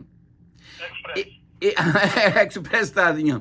ਔਰ ਇਸੇ ਤਰ੍ਹਾਂ ਹੀ ਇਸ ਥਾਂ ਤੇ ਆ ਕੇ ਉਹ ਨਰਵਸ ਦੇ ਵਿੱਚ 2 ਤਰ੍ਹਾਂ ਦੇ ਫਾਈਬਰ ਹੁੰਦੇ ਨੇ, ਲੋਕੋਮੋਟਿਵ ਤੇ ਸੈਂਸਰੀ ਫਾਈਬਰਸ। ਇੱਥੇ ਆ ਕੇ ਜਿਹੜੇ ਸਾਡੇ ਸੈਂਸਰੀ ਫਾਈਬਰਸ ਨੇ ਉਹ ਕੰਮ ਨਹੀਂ ਕਰਦੇ, ਤੇ ਜਿੱਥੇ ਰੈਕਟਮ ਦਾ ਏਰੀਆ ਐਨਸ ਦੇ ਨਾਲ ਮਿਲਦਾ ਹੇਠਾਂ ਵਾਲੇ ਪਾਸੇ, ਉਹਨੂੰ ਸਫਿੰਕਟਰ ਕਹਿੰਦੇ ਹਾਂ ਅਸੀਂ, ਜਿਵੇਂ ਬੋਰੀ ਨੂੰ ਬੰਨਿਆ ਹੁੰਦਾ, ਘੁੱਟਣ ਕੀਤੀ ਹੁੰਦੀ ਹੈ, ਉਸ ਸਫਿੰਕਟਰ ਤੇ ਜਾ ਕੇ ਇਹਨਾਂ ਦਾ ਕੰਮ ਹੋਣਾ ਸ਼ੁਰੂ ਹੋ ਜਾਂਦਾ ਆ। ਔਰ ਇਹਨਾਂ ਦੀ ਕੈਪੈਸਿਟੀ ਜਿੰਨੀ ਹੈ ਭਾਰ ਚੁੱਕਣ ਦੀ, ਜਦੋਂ ਤੱਕ ਉਹਨਾਂ ਮਲ ਸਰੀਰ ਦੇ ਵਿੱਚ ਰੈਕਟਮ 'ਚ ਨਹੀਂ ਆਉਂਦਾ ਤਾਂ ਸਾਨੂੰ ਹਾਜਤ ਨਹੀਂ ਹੁੰਦੀ। ਵੈਸੇ ਤਾਂ ਹੋਣਾ ਇਹ ਚਾਹੀਦਾ ਸੀ ਨਾ ਵੀ ਜਿਵੇਂ ਅਸੀਂ ਖਾਈਏ ਉਵੇਂ ਹਾਜਤ ਉਹ ਤਰੀ ਚੱਲੀ ਆਈ ਜਾਵੇ, ਆਂਤੜੀਆਂ ਵਿੱਚ ਤਾਂ ਮਲ ਲਗਾਤਾਰ ਮੂਵ ਕਰਦਾ ਰਹਿੰਦਾ ਆ, ਪਰ ਅਸੀਂ ਹਰ ਵੇਲੇ ਮਲ ਤਿਆਗ ਨਹੀਂ ਨਾ ਕਰਦੇ, ਜਦੋਂ ਹਾਜਤ ਹੁੰਦੀ ਉਦੋਂ ਕਰਦੇ ਹਾਂ। ਉਹਦਾ ਮਤਲਬ ਇਹ ਆ ਕਿ ਇਹ ਜਿਹੜੇ ਸੈਂਸਰੀ ਫਾਈਬਰ ਨੇ ਜਿਨ੍ਹਾਂ ਨੇ ਮਹਿਸੂਸ ਕਰਨਾ ਆ ਵੀ ਹੁਣ ਇੰਨਾ ਮਲ ਇਹਦੇ ਵਿੱਚ ਆ ਗਿਆ, ਮੈਂ ਭਾਰ ਨਹੀਂ ਚੁੱਕ ਸਕਦਾ, ਫਿਰ ਅਹਿਸਾਸ ਹੋਣਾ ਹੈ। ਉਹ ਜਿੱਥੇ ਐਨੋਰੈਕਟਲ ਰਿੰਗ ਹੈ, ਐਨੋਰੈਕਟਲ ਰਿੰਗ ਮਤਲਬ ਟੱਟੀ ਵਾਲਾ ਰਸਤਾ ਐਨਸ ਦਾ ਤੇ ਰੈਕਟਮ ਦਾ ਜਿੱਥੇ ਜੋੜ ਆਪਸ ਵਿੱਚ ਲੱਗਦਾ ਹੈ, ਉਸ ਜੋੜ ਵਾਲੇ ਥਾਂ ਦੇ ਉੱਪਰ ਇਹਨਾਂ ਦੇ ਉਹ ਸੈਂਸਰੀ ਫਾਈਬਰ ਜਿਹੜੇ ਨੇ ਐਕਟਿਵ ਹੋ ਕੇ ਕੰਮ ਕਰਦੇ ਆ। ਨਹੀਂ ਤਾਂ ਲੋਕੋਮੋਟਰੀ ਫਾਈਬਰ ਇਸ ਨੂੰ ਘੁੱਟੀ ਰੱਖਦੇ ਨੇ ਕਿ ਇਹਦੇ ਵਿੱਚ ਮਲ ਵਾਰ-ਵਾਰ ਜਿੰਨਾ ਆਵੇ ਐਵੇਂ ਹੀ ਨਾ ਬਾਹਰ ਨਿਕਲਦਾ ਜਾਵੇ। ਜਿਹਨੂੰ ਡਾਇਰੀਆ ਹੋਇਆ, ਟੱਟੀਆਂ ਲੱਗੀਆਂ ਹੋਣ, ਉਹਦੇ ਵਿੱਚ ਇਹ ਪੈਰਾਲਾਈਜ਼ਡ ਹੋ ਜਾਂਦੇ ਨੇ ਕਈ ਵਾਰ। ਔਰ ਕਈ ਵਾਰ ਆਮ ਤੌਰ 'ਤੇ ਡਾਕਟਰ ਲੋਕ ਅਸੀਂ ਇਹ ਸਮਝਦੇ ਹਾਂ ਭਈ ਯਾਰ ਬਦਹਜ਼ਮੀ ਹੋ ਗਈ ਹੈ, ਇਨਡਾਈਜੇਸ਼ਨ ਹੋ ਗਿਆ, ਤਾਂ ਕਰਕੇ ਇਹਨੂੰ ਵਾਰ-ਵਾਰ ਟੱਟੀਆਂ ਲੱਗੀਆਂ ਨੇ, ਡਾਇਰਾ ਲੱਗਿਆ, ਇਹਨੇ ਖਰਬੂਜੇ ਜ਼ਿਆਦਾ ਖਾ ਲਏ ਜਾਂ ਕੋਈ ਹੋਰ ਚੀਜ਼ ਖਾ ਲਈ, ਇਹਦੇ ਕਰਕੇ ਹੋ ਗਿਆ। ਇੱਕ ਤਾਂ ਇਹ ਮੇਨ ਕਾਰਨ ਹੈ ਜਿਹੜਾ ਅਸੀਂ ਆਮ ਸਮਝਦੇ ਹਾਂ। ਪਰ ਇਸ ਦੇ ਤੋਂ ਇਲਾਵਾ ਵੀ ਇੱਕ ਹੋਰ ਕਾਰਨ ਹੈਗਾ ਆ ਕਿ ਉਸ ਨਰਵਸ ਸਿਸਟਮ ਦੇ ਵਿੱਚ ਓਵਰ ਐਕਟੀਵਿਟੀ ਹੋਣ ਦੇ ਕਰਕੇ ਵੀ ਲੋਕਾਂ ਨੂੰ ਹਾਜਤ ਹੁੰਦੀ ਰਹਿੰਦੀ ਹੈ ਵਾਰ-ਵਾਰ। ਮਲ ਨਹੀਂ ਆਇਆ, ਹਾਜਤ ਹੁੰਦੀ ਰਹਿੰਦੀ ਹੈ ਵਾਰ-ਵਾਰ ਦੀ। ਔਰ ਉਹਦਾ ਫੰਕਸ਼ਨ ਇਸ ਥਾਂ 'ਤੇ ਇਸ ਰੈਕਟਮ ਦੇ ਨਾਲ ਕੰਸਰਨ ਆ ਕਿ ਇਸ ਪੋਰਸ਼ਨ ਦੇ ਵਿੱਚ ਜਿਹੜੇ ਸੈਂਸਰੀ ਫਾਈਬਰਸ ਨੇ ਉਹ ਓਵਰ ਸੈਂਸਿਟਿਵ, ਓਵਰ ਐਕਟਿਵ ਹੋ ਗਏ, ਜਿਸ ਕਰਕੇ ਵਾਰ-ਵਾਰ ਲੱਗਦਾ ਵੀ ਫਿਰ ਮਲ ਤਿਆਗ ਕਰਨ ਦੀ ਹਾਜਤ ਹੈ, ਫਿਰ ਮਲ ਤਿਆਗ ਕਰਨ ਦੀ। ਇਵੇਂ ਪਿਸ਼ਾਬ ਦੀ ਜਿਹੜੀ ਗੱਲ ਹੈ ਜਦੋਂ ਚੱਲੇਗੀ ਤੇ ਮੈਂ ਦੱਸਾਂਗਾ, ਉਹਦੇ ਵਿੱਚ ਵੀ ਇੱਕ ਸਫਿੰਕਟਰ ਐਸੀ ਹੈਗੀ ਹੈ ਜਿਹਦੇ ਵਿੱਚ ਇਸ ਤਰ੍ਹਾਂ ਹੁੰਦਾ ਹੈ ਕਿ ਵਾਰ-ਵਾਰ ਹਾਜਤ ਹੋਈ ਜਾਂਦੀ ਸਾਨੂੰ ਕਿ ਪਿਸ਼ਾਬ ਜਾਣਾ ਹੈਗਾ। ਸੋ ਉਸ ਤੋਂ ਬਾਅਦ ਸਾਡਾ ਆਖਰੀ ਪੋਰਸ਼ਨ ਜਿਹੜਾ ਇਸ ਚੀਜ਼ ਦਾ ਹੈਗਾ ਉਹ ਹੈਗਾ ਐਨਸ। ਰੈਕਟਮ ਦੀਆਂ ਬਿਮਾਰੀਆਂ ਬੜੀਆਂ ਸਾਰੀਆਂ ਨੇ ਔਰ ਇਹਦੇ ਵਾਸਤੇ ਮੈਂ ਸਮਝਦਾ ਕਿ ਇੱਕ ਅਲੱਗ ਸੰਸਥਾ ਬਣੀ ਹੋਈ ਹੈ ਕਿ ਜਿਹੜੀ ਸਾਰੇ ਰੈਕਟਮ ਦੀਆਂ ਬਿਮਾਰੀਆਂ ਨੂੰ ਹੀ ਡੀਲ ਕਰਦੀ ਹੈ। ਇਹਦੇ 'ਚ ਬਲੱਡ ਵੈਸਲਸ ਇੱਕ ਤਾਂ 3 ਹਿੱਸਿਆਂ 'ਚ ਵੰਡੇ ਗਏ। ਜੇ ਬਲੱਡ ਵੈਸਲ ਫੁੱਲ ਗਏ ਤੇ ਉਹਨੂੰ ਅਸੀਂ ਹੈਮਰਾਇਡਸ ਕਹਿੰਦੇ ਹਾਂ। ਔਰ ਹੈਮਰਾਇਡਸ ਦੇ ਵਿੱਚ ਅਗਰ ਲਗਾਤਾਰ ਇਨਫੈਕਸ਼ਨ ਬਣਿਆ ਰਹੇ ਤੇ ਕੈਂਸਰ ਵੀ ਹੋ ਸਕਦਾ ਆ। ਐਨਸ ਦੇ ਵਿੱਚ ਹਰਪਸ ਵੀ ਹੋ ਸਕਦੀਆਂ ਨੇ।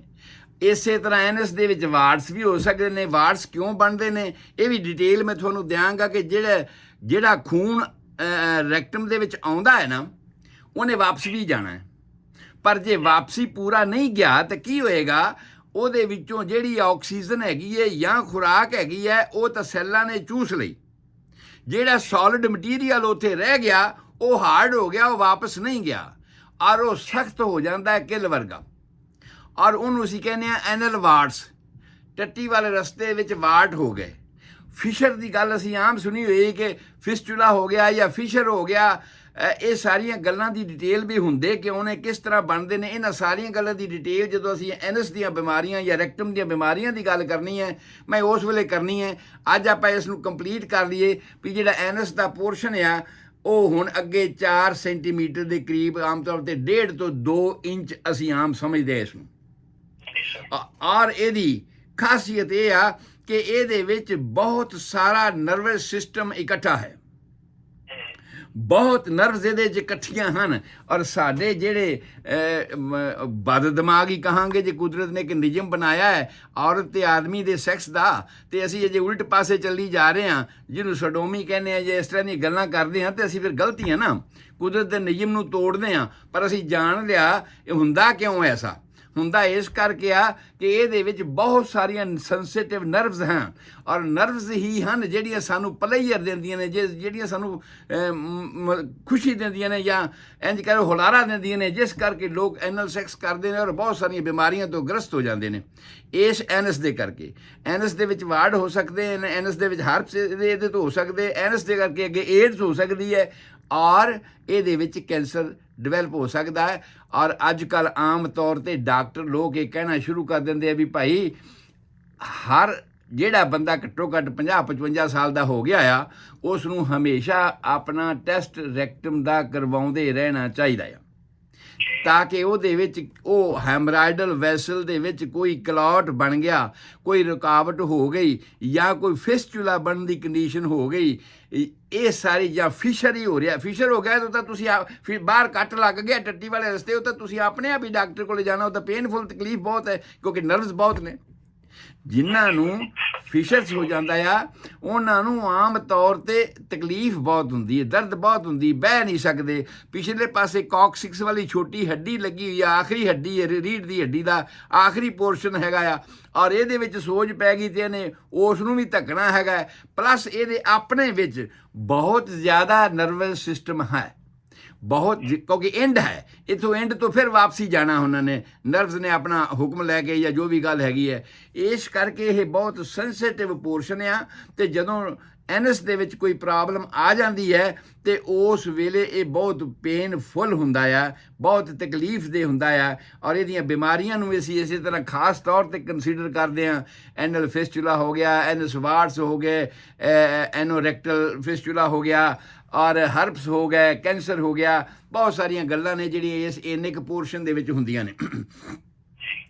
ਰੈਕਟਮ ਦਾ ਜਿਹੜਾ ਹਿੱਸਾ ਸੀ, ਜਿਹੜਾ ਇਹਦੇ ਤੋਂ ਥੋੜ੍ਹਾ ਜਿਹਾ ਉੱਪਰ ਹਿੱਸਾ ਸੀ ਦੱਸਿਆ ਸੀਗਾ, ਉਹਦੇ ਵਿੱਚ ਵੀ ਅਸੀਂ 3 ਭਾਗ ਵੰਡ ਕੇ, ਜਦੋਂ ਅਸੀਂ ਇਹਦੇ ਬਿਮਾਰੀਆਂ ਦੀ ਗੱਲ ਕਰਾਂਗੇ ਉਦੋਂ ਵੀ ਸਾਨੂੰ ਉਹ ਵੰਡ ਕੇ ਸਮਝਣਾ ਪੈਣਾ ਹੈ ਬਈ ਇੱਕ ਤਾਂ ਸਿਗਮੋਇਡ ਕੋਲਨ ਦੇ ਨਾਲ ਜੁੜਦਾ ਹੋਇਆ ਭਾਗ ਆ, ਇੱਕ ਹੇਠਾਂ ਵਾਲਾ ਜਿਹੜਾ ਡਾਇਲੂਟਡ ਪੋਰਸ਼ਨ ਹੈ ਉਹਨੂੰ ਰੈਕਟਲ ਐਂਪੂਲਾ ਅਸੀਂ ਕਹਿੰਦੇ ਹਾਂ, ਇੱਕ ਐਨੋਰੈਕਟਲ ਰਿੰਗ ਹੈਗਾ। ਹੁਣ ਜਿਹੜੀ ਐਨੋਰੈਕਟਲ ਰਿੰਗ ਹੈਗੀ ਹੈ, ਮੈਂ 2 ਮਿੰਟ ਹੋਰ ਤੁਹਾਡੇ ਲਾਹਾਂਗਾ ਇਹਨੂੰ ਕੰਪਲੀਟ ਕਰ ਦਿਆਂ ਮੈਂ, ਕਿ ਐਨੋਰੈਕਟਲ ਰਿੰਗ ਇੱਕ ਰੈਕਟਸ ਸ਼ੀਥ ਦੀ, ਰੈਕਟਸ ਮਸਲ ਦੀ ਬਣੀ ਹੋਈ ਹੈ। ਜਿਹੜੇ ਰੈਕਟਸ ਮਸਲ ਜਿਹੜਾ ਹੈ ਉਹ 8 ਦੀ ਸ਼ਕਲ ਦਾ, ਜਿਵੇਂ 8 ਲਿਖਦੇ ਆ ਨਾ ਅਸੀਂ, 2 ਸਿਫਰਾਂ ਨੂੰ ਜੋੜ ਦਿਓ ਤੇ 8 ਬਣ ਗਿਆ। 8 ਦੀ ਸ਼ਕਲ ਜਿਵੇਂ ਹੁੰਦੀ ਹੈ, ਇਸੇ ਤਰ੍ਹਾਂ ਸਾਡੇ ਸਾਹਮਣੇ ਪਾਸੇ ਜਿੱਥੇ ਅਸੀਂ ਬੈਲਟ ਦੀ ਬੱਕਲ ਆਉਂਦੀ ਹੈ ਸਾਡੀ, ਉਹਦੇ ਥਾਂ ਤੇ ਜਿਹੜੀ ਹੱਡੀ ਹੈ ਉਹਨੂੰ ਅਸੀਂ ਪਿਊਬਸ ਕਿਹਾ ਸੀਗਾ। ਉਸ ਪਿਊਬਸ ਤੋਂ ਲੈ ਕੇ ਹੇਠਾਂ ਪਿਛਲੇ ਪਾਸੇ ਕਾਕਸਿਕਸ ਏਰੀਏ ਦੇ ਨਾਲ ਜਾ ਕੇ ਜੁੜਨ ਵਾਲਾ ਜਿਹੜੀ ਮਾਸਪੇਸ਼ੀ ਆ, ਉਹਨੂੰ ਅਸੀਂ ਪਿਊਬੋ ਰੈਕਟਲ ਸ਼ੀਥ ਕਹਿੰਦੇ ਆ। ਪਿਊਬਸ ਤੋਂ ਚੱਲੀ ਹੋਈ ਹੈ, ਔਰ ਰੈਕਟਸ ਟਾਈਪ ਦੇ ਉਹਦੇ ਮਸਲ ਨੇ, ਮਤਲਬ ਜਿਹੜੇ ਖਿੱਚ ਜਾ ਸਕਦੇ ਨੇ, ਜਿਹੜੇ ਟਾਈਟ ਹੋ ਸਕਦੇ ਨੇ, ਉਹਨਾਂ ਨੂੰ ਰੈਕਟਸ ਕਹਿੰਦੇ ਆ। ਸੋ ਰੈਕਟਸ ਮਸਲ ਦੀ ਸ਼ੀਥ ਹੈ ਜਿਹੜੀ ਸਾਡੀ ਪਿਸ਼ਾਬ ਵਾਲੇ ਓਪਨਿੰਗ ਨੂੰ, ਪਿਸ਼ਾਬ ਵਾਲੇ ਮੂੰਹ ਨੂੰ ਰੋਕਦੀ ਹੈ, ਜਿਹੜੀ ਸਾਡੇ ਟੱਟੀ ਵਾਲੇ ਰਸਤੇ ਨੂੰ ਘੁੱਟ ਕੇ ਰੱਖਦੀ ਹੈ, ਤਾਂ ਕਿ ਜੇ ਹਾਜਤ ਹੋਈ ਵੀ ਹੈ, ਰੈਕਟਮ ਨੇ ਤਾਂ ਕਹਿਤਾ ਵੀ ਮੈਂ ਨਹੀਂ ਹੁਣ ਭਾਰ ਚੁੱਕ ਸਕਦੀ ਹੈ ਨਾ, ਤੇ ਉਹ ਰੈਕਟਮ ਦੇ ਵਿੱਚ, ਐਨਸ ਦੇ ਵਿੱਚ ਆ ਗਿਆ, ਤੇ ਤੁਹਾਡੇ ਕੋਲ ਤਾਂ ਨੇੜੇ ਕੋਈ ਰੈਸਟ ਰੂਮ ਹੈ ਨਹੀਂ ਗਾ, ਕਿੱਥੇ ਜਾਣਾ ਹੈ ਰੋਕਣ ਵਾਸਤੇ? ਇਹ ਜਿਹੜੀ ਸਾਡੀ ਰੈਕਟਸ ਸ਼ੀਥ ਆ, ਉਹਨੂੰ ਕੁਝ ਸਮੇਂ ਵਾਸਤੇ ਰੋਕ ਕੇ ਰੱਖ ਸਕਦੀ ਹੈ। ਜਿੰਨੀ ਡਾਈਜੈਸ਼ਨ ਦੇ ਵਿੱਚ ਸਾਰੀ ਕਿਰਿਆ ਹੁੰਦੀ ਹੈ ਉਹ ਰੈਕਟਮ ਦੇ ਵਿੱਚ ਹੁੰਦੀ ਹੈ। ਭਾਵ ਕਿ ਜਿੰਨਾ ਉਹਦੇ ਵਿੱਚੋਂ ਖੁਰਾਕ ਨਿਚੋੜੀ ਜਾ ਰਹੀ ਹੈ, ਜਿੰਨਾ ਉਹਦੇ ਵਿੱਚੋਂ ਪਾਣੀ ਨਿਚੋੜਿਆ ਜਾ ਰਿਹਾ, ਉਹ ਸਾਰੇ ਦਾ ਸਾਰਾ ਰੈਕਟਮ ਦੇ ਵਿੱਚ ਵੀ ਇਹੀ ਕੰਮ ਹੁੰਦਾ। ਇਸੇ ਕਰਕੇ ਜੇ ਕਿਸੇ ਨੂੰ ਕਬਜ਼ ਹੋ ਜਾਂਦੀ ਹੈ ਤੇ ਮਲ ਜ਼ਿਆਦਾ ਦੇ ਰੈਕਟਮ 'ਚ ਰਹਿ ਜਾਂਦਾ ਤੇ ਉਹ ਹਾਰਡ ਸਟੂਲ ਹੋ ਜਾਂਦਾ, ਟੱਟੀ ਉਹਦੀ ਸਖਤ ਹੋ ਜਾਂਦੀ ਹੈ, ਮਿੰਗਨਾਮਾ ਹੋ ਜਾਂਦੀ ਹੈ। ਔਰ ਇਹ ਹਾਰਡ ਹੋਣ ਦਾ ਕਾਰਨ ਇਹ ਆ ਕਿ ਉਹ ਪ੍ਰੋਸੈਸ ਜਿਹੜਾ ਆਂਤੜੀਆਂ ਦੇ ਵਿੱਚ ਚੱਲ ਰਿਹਾ ਸੀ ਖੁਰਾਕ ਹਜਮ ਕਰਨ ਦਾ, ਇਹਦੇ ਵਿੱਚੋਂ ਨਿਚੋੜਨ ਦਾ, ਉਹ ਇੱਥੇ ਵੀ ਚੱਲ ਰਿਹਾ ਹੁੰਦਾ ਹੈਗਾ। ਸੋ ਇਹ ਅੱਜ ਅਸੀਂ ਇਸ ਗੱਲ ਦੀ ਸਮਾਪਤੀ ਕਰ ਰਹੇ ਹਾਂ ਕਿ ਅਸੀਂ ਇੰਟੈਸਟਾਈਨ ਦਾ, ਲਾਰਜ ਮੂੰਹ ਤੋਂ ਲੈ ਕੇ ਟੱਟੀ ਵਾਲੇ ਰਸਤੇ ਦੇ ਅੰਗ ਕਿਹੜੇ ਕਿਹੜੇ ਨੇ, ਉਹਨਾਂ ਸਾਰਿਆਂ ਦਾ ਬਿਊਰਾ ਅਸੀਂ ਆਪਣੇ ਸਾਰੇ ਸਰੋਤਿਆਂ ਦੇ ਨਾਲ ਸਾਂਝਾ ਕਰ ਦਿੱਤਾ ਹੈ। ਕੱਲ੍ਹ ਨੂੰ ਮੈਂ ਮੂੰਹ ਦੀਆਂ ਬਿਮਾਰੀਆਂ ਸ਼ੁਰੂ ਕਰਨੀਆਂ ਆ, ਕਿ ਮੂੰਹ ਜਿਹੜਾ ਹੈ ਡਾਈਜੈਸਟਿਵ ਸਿਸਟਮ ਦਾ ਹਿੱਸਾ ਹੁੰਦਿਆਂ ਹੋਇਆਂ ਉਹਦੇ ਵਿੱਚ ਕੀ ਪ੍ਰੋਬਲਮ ਆ ਸਕਦੀਆਂ ਨੇ, ਤੇ ਉਹਦਾ ਅਸੀਂ ਕੀ ਹੱਲ ਕਰਾਂਗੇ। ਸੋ ਸਾਰੇ ਹੀ ਸਰੋਤਿਆਂ ਨੂੰ ਬੜੇ ਪਿਆਰ ਤੇ ਸਤਿਕਾਰ ਨਾਲ ਮੈਂ ਫਿਰ ਬੇਨਤੀ ਕਰਦਾ ਹਾਂ ਕਿ ਅੱਗੇ ਤੋਂ ਹੋ ਸਕਦਾ ਹੈ ਕਈ ਵਾਰਾਂ ਫੇਸ ਟਾਈਮ ਦੇ ਤੁਸੀਂ ਨਾ ਵੇਖ ਸਕੋ, ਪਰ YouTube ਤੇ ਤੁਹਾਡੇ ਵਾਸਤੇ ਰੈਡੀ ਰੈਫਰੈਂਸ ਰਹੇਗਾ। YouTube ਤੋਂ ਜ਼ਰੂਰ ਤੁਸੀਂ ਸਬਸਕ੍ਰਾਈਬ ਕਰ ਲਓ, ਤਾਂ ਕਿ ਹਰ ਮੌਕੇ ਤੁਹਾਡੇ ਕੋਲ ਇਹ ਅਪਰੋਚ ਰਹੇ ਕਿ ਜਿਸ ਗੱਲ ਬਾਰੇ ਵੀ, ਜਿਸ ਕੱਲ੍ਹ ਇੱਕ ਸੱਜਣ ਦਾ ਫੋਨ ਆਇਆ ਸੀ ਇੰਡੀਆ ਤੋਂ, ਕਹਿੰਦੇ ਜੀ ਤੁਸੀਂ ਹੈਡਿੰਗ 'ਤੇ ਨਹੀਂ ਲਿਖਦੇ ਵੀ ਕਿਹੜੀ ਬਿਮਾਰੀ ਦੇ ਬਾਰੇ ਗੱਲ ਹੋ ਰਹੀ ਹੈ, ਕਿਸ ਚੀਜ਼ ਦੀ ਗੱਲ ਹੋ ਰਹੀ। ਮੈਂ ਕਿਹਾ ਜੀ YouTube ਦੇ ਉੱਪਰ ਜਦੋਂ ਲਿਖਿਆ ਜਾਂਦਾ ਪਹਿਲਾਂ ਇਹ ਹੀ ਲਿਖਿਆ ਜਾਂਦਾ ਵੀ ਇਹ ਲੈਕਚਰ ਹੈ ਕਾਹਦੇ ਵਾਸਤੇ। ਤੋ ਇਸ ਕਰਕੇ ਤੁਸੀਂ ਇਸ ਚੀਜ਼ ਨੂੰ ਸਬਸਕ੍ਰਾਈਬ ਕਰ ਲਓ YouTube ਨੂੰ, ਅਤੇ ਇਸ ਨੂੰ ਅਸੀਂ ਤੁਹਾਡਾ ਰਾਬਤਾ ਜਿਹੜਾ ਹੈ ਮੇਰੇ ਨਾਲ, ਮੇਰੀ ਜ਼ਿੰਦਗੀ ਦਾ ਤਾਂ ਹੈ ਹੀ, ਲੇਕਿਨ ਉਸ ਤੋਂ ਬਾਅਦ ਵੀ ਮੇਰੇ ਨਾਲ ਤੁਹਾਡਾ ਰਾਬਤਾ ਰਹੇਗਾ। ਮੈਂ ਗੁਰਦੀਪ ਸਿੰਘ, ਬਹੁਤ ਸ਼ੁਕਰੀਆ, ਬਹੁਤ ਧੰਨਵਾਦ। ਬਹੁਤ ਵੱਡੀਆਂ ਗੱਲਾਂ ਤੁਸੀਂ ਕਰਦੇ ਹੋ ਡਾਕਟਰ ਸਾਹਿਬ, ਕਦੀ ਨਹੀਂ ਸੁਣੀਆਂ ਲੋਕਾਂ ਕੋਲੋਂ, ਕਦੀ ਕਿਸੇ ਡਾਕਟਰ ਕੋਲ ਨਹੀਂ ਸੁਣੀਆਂ। ਮੈਂ ਸਰੋਤਿਆਂ ਨੂੰ ਫਿਰ ਬੇਨਤੀ ਕਰਾਂਗਾ ਕਿ ਡਾਕਟਰ ਸਾਹਿਬ ਦਾ YouTube ਚੈਨਲ ਜਿਹੜਾ ਹੈਗਾ ਉਹਨੂੰ ਵੀ ਸਬਸਕ੍ਰਾਈਬ ਕਰ ਲਓ, ਮੇਰੇ ਵਾਲਾ ਵੀ ਕਰ ਲਓ, ਫਿਰ ਨਾਲ ਮਿਲ ਕੇ ਤੁਸੀਂ ਕੋਈ ਵੀ ਪ੍ਰੋਗਰਾਮ ਜਿਹੜੇ ਆ ਉਹ ਦੇਖ ਸਕਦੇ ਆ। ਔਰ ਇਹ ਸਦਾ ਲਈ ਪੈਰ ਰਹਿਣੀ ਉੱਥੇ। ਮਿਹਰਬਾਨੀ ਡਾਕਟਰ ਸਾਹਿਬ, ਸ਼ੁਕਰੀਆ। ਧੰਨਵਾਦ ਕਰਦੇ ਹਾਂ ਜੀ। ਬਹੁਤ ਮਿਹਰਬਾਨੀ ਜੀ, ਬਹੁਤ ਸ਼ੁਕਰੀਆ।